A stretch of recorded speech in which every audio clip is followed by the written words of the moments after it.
ሰላም ሰላም ውድ የተከበራችሁ የሰዓዳ ዩቲዩብ ቻናል ተከታዮች እና ወንድሞቼ እንዴት ናችሁ? ሰላም ናችሁ ወይ? አማን ነው አለሁኝ። እኔ ሰላም ነኝ። እናንተስ እንዴት ናችሁልኝ? ሰላም ናችሁ ወይ? አህለን ፊኩም አህለን ወሰህለን። ዛሬ ደግሞ ኩሽና ነን።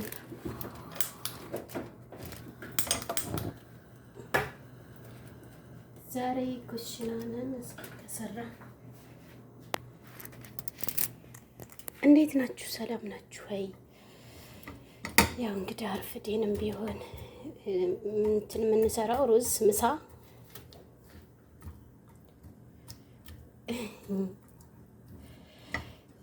እሺ፣ እንዴት ናችሁልኝ?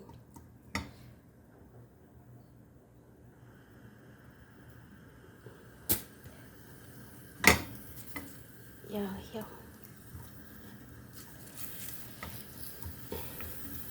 ዛሬ ያው ሴትዮዋ ስለሌለች ነው እንጂ ካለች አልቀርጽም። ያው ስለሌለች ነው የምቀርጸው።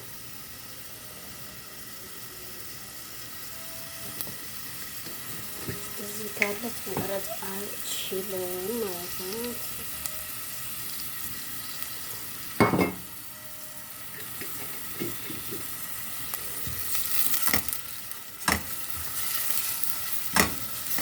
ሩዝ ፈላፍላ ነው የምሰራው።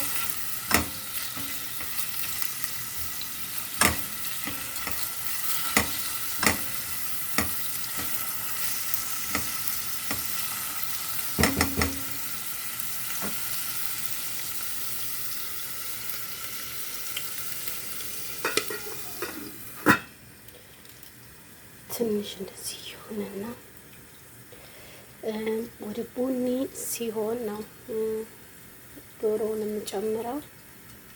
ሽንኩርቱ ግዴታ መታመስ አለበት። ሰውየው በጣም ሲታመስ ነው የሚወደው። ሴትዮዋ ግን እንደዚህ ሲሆን ነው የምትወደው። ሴትዮዋ እንደዚህ ሲሆን ትወዳለች።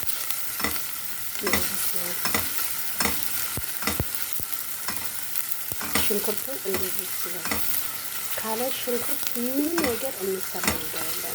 ነጭ ሽንኩርት፣ ዝንጅብል ምናምን እኔ ነጭ ሽንኩርቱን እንትን ብያለሁ፣ ቆረጥ አድርጌዋለሁ። ሰውየው ግን እንዲቆረጥ አይፈልግም። ሽንኩርቱም እንደዚህ ስለሆነ ነጭ ሽንኩርቱ እንዲቆረጥ አይፈልግም ሰውየው። እኔ ግን ቆረጥኩት። ለምን ቆረጥኩት መሰላችሁ? የሚያስፈልገው ሽንኩርቱ ሴትዮዋ ፍጥጥ እንዴት አልፈልግ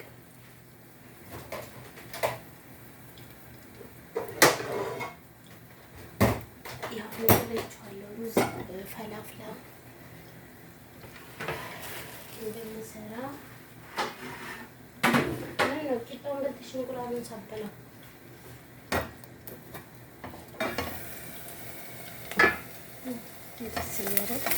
እንደዚህ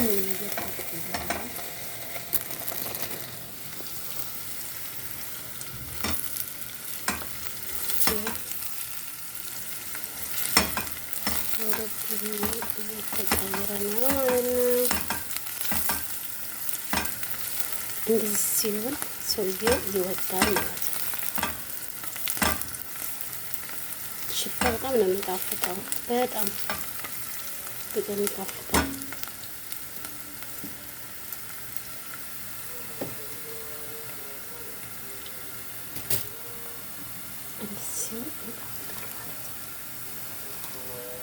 እኛ ኢትዮጵያኖች ምግብ እንስራ አይደለ? ጎበዝ ነን ስንሰራ። ሽንኩርት አቁላልተን ነው የምንሰራው። እንደዚህ ሲሆን በጣም ምርጥ። ከዛ ይቅርታ እጄን ታጥቤያለሁ። ዶሮውን ማለት ነው።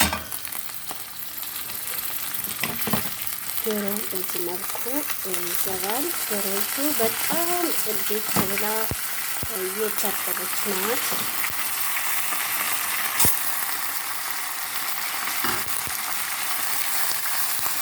ከዛ ትንሽ እሳቱን እንደዚህ ቀነስ አደርገዋለሁ።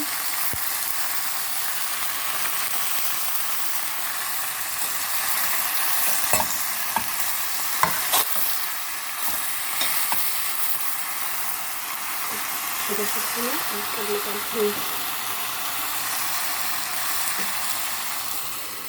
ሽንኩርቱ ሽታ ከዶሮ ጋር እስከሚቀላቀል ድረስ እንደዚህ መቀመጥ ትንሽ ማለት ነው። ከዛ ቅመሞችን እናዘጋጃለን ማለት ነው። ትንሽ ቅመሞችን በተን እናደርግባቸዋለን።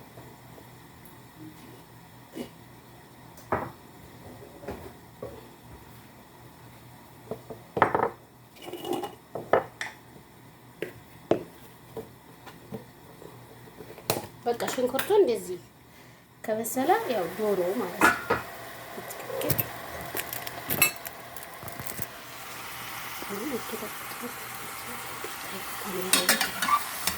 እየሰራ እንደማለት ስለሆነ አያችሁት። እሳቱን ስለቀነስኩት አይዝም። እሳቱን ስለቀነስኩት አይዝም ማለት ነው። ይቅርታ ይሄን ኮኮባችሁ የማይኮኮ ነገር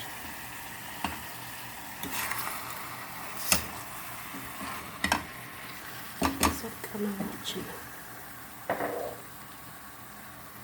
ትንሽ ቅመሞች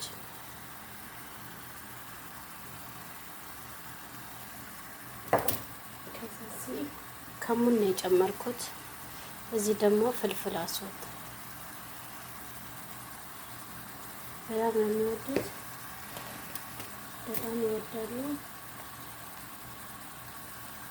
እዚህ ደግሞ ብዙ አይነት ቅመም አብሮ የተቀላቀለ ማለት ነው። ከብዙ እርድም አለው፣ ሁሉም ነገር አለው። ድንብላል፣ ነጭ መጣፈ አለው፣ አብሾ አለው፣ ፍልፍል አስወጥ አለው፣ ትንሽ በርበሬዎች አሉ።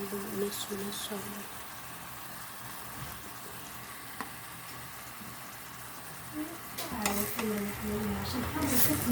مرة قلت معي بس ما أبغى كذا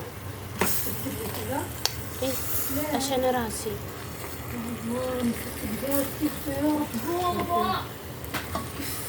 شيلي من ماما شلون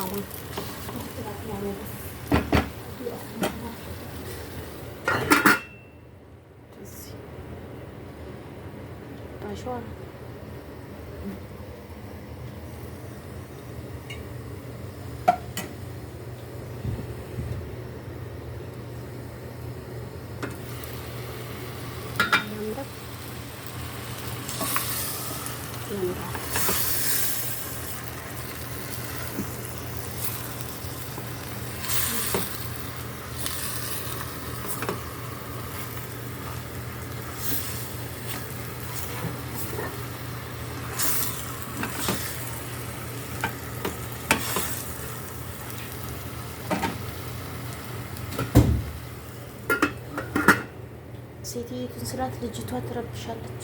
ምን ማድረግ አይቻልም። የአረብ ቤት ስለሆነ ሁሉንም መታገስ ነው። ምንም ማድረግ አይቻልም። እሺ በትዕግስት መስራት ነው። ቢጮሁም ቢሳደቡም ቢገላመጡም ቤታቸው የነሱ ቤት እስከሆነ ድረስ በትዕግስት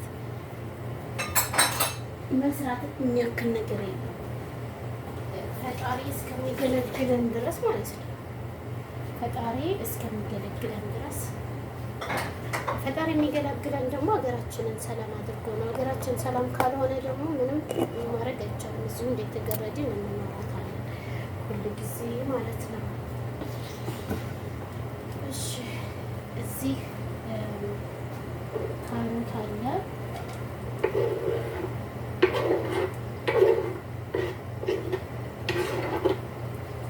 እኔም እየገባሁ ነው። ካሮት አለ። ካሮት እኔም እየገባሁ መሰለኝ ቪዲዮ ውስጥ። እዚህ ጋር ካሮት አለ። ሩዝ ፈላፍላ ነው የምሰራው። ቀመጥ ነው እንግዲህ ለካሜራ መቀረጽ አይመችም ብዙ ጊዜ።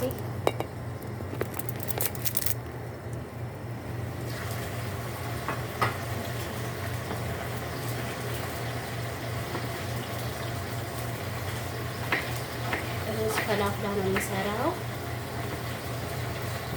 ሁላችሁም ያው እንደ ሙያችሁ ነው የምትሰሩት። እንደሙያችሁ ብቻ ሳይሆን አረቦቹ እንደሚወዱት አሰራር ነው የሚሰራው እና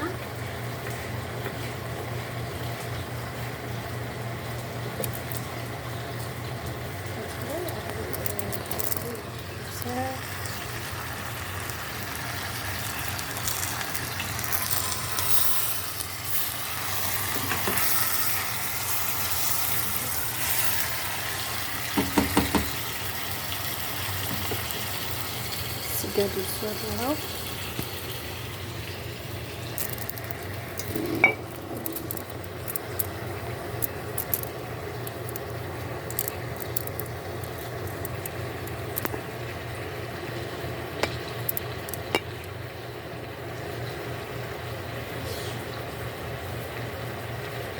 ውሃ ጨምርበታለሁ ማለት ነው። ቤዝ የለም እንዴት ግን ውሃ ጨምሬበታለሁ።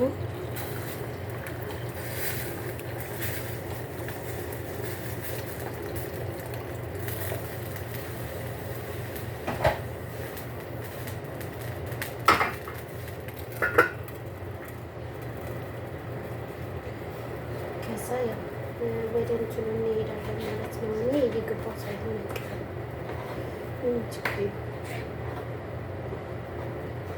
ለጊዜው እኔ ከጊዜ በኋላ በካሜራ ያው በእቅላለሁ በትንሽ ጊዜ ብቻ ነው እንጂ ልጆቹ ወደ ውጭ በልተው ይሄዳሉ ነበር ያለችው ሴትዮዋ። ያው ቤት የሚያጸዳ ሰው፣ ልብስ የሚተኩስ ሰው፣ ሁሉንም አንድ ላይ የሚሰራ ሰው ይከብዳል። ምግብ የሚሰራ እንደገና ልብስ የሚያጥብ፣ ልብስ የሚተኩስ፣ ቤት የሚወለውል በጣም አስቸጋሪ ነው። ቁርስ ተብሎ ምሳ ተብሎ እራት ተብሎ በጣም አስቸጋሪ ነው የኛ ነገር ማለት ነው። የኛ ሰራተኞች በጣም አስቸጋሪ ነው። በዛ ላይ እንደገና ደግሞ ኢትዮጵያ ውስጥ ምን እንደሚያስቡ ታውቃላችሁ። እዚህ ጋር እኛ ብር የምናፍስ ነው የሚመስላቸው። በቃ እኛ ወር ሞልተን ብር እስከምንልክ ድረስ ወር ሞልተን ማለት ነው ወር ሞልተን ብር እስከምንልክ ድረስ በጣም ነው የሚቸኩሉት። ነገር ግን ብንታመም እንኳን ደህና ነን ነው የምንለው። እዚህ ያለ ለኩሰዋለሁኝ አሁን። እሺ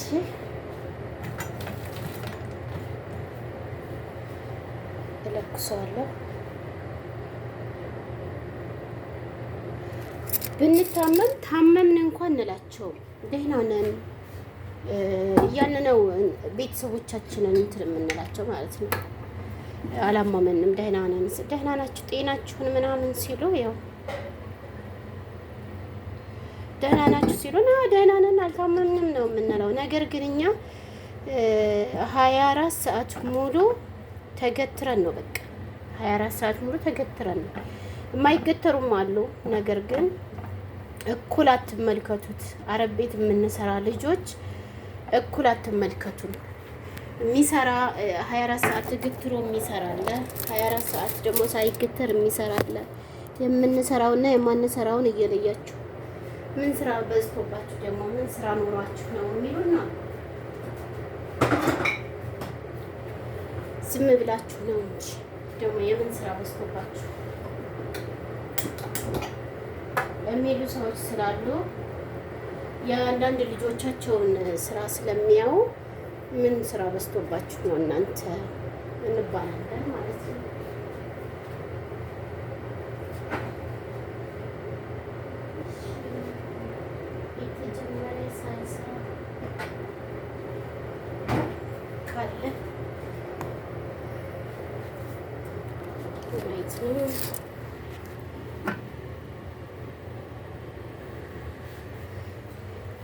እና ገንዘባችሁን ለቤተሰብ ሁል ጊዜ አትስጡ። የተቆጣ ይቆጣ፣ ያኮረፈ ያኩርፍ። የምር አትላኩ፣ ገንዘባችሁን አትላኩ።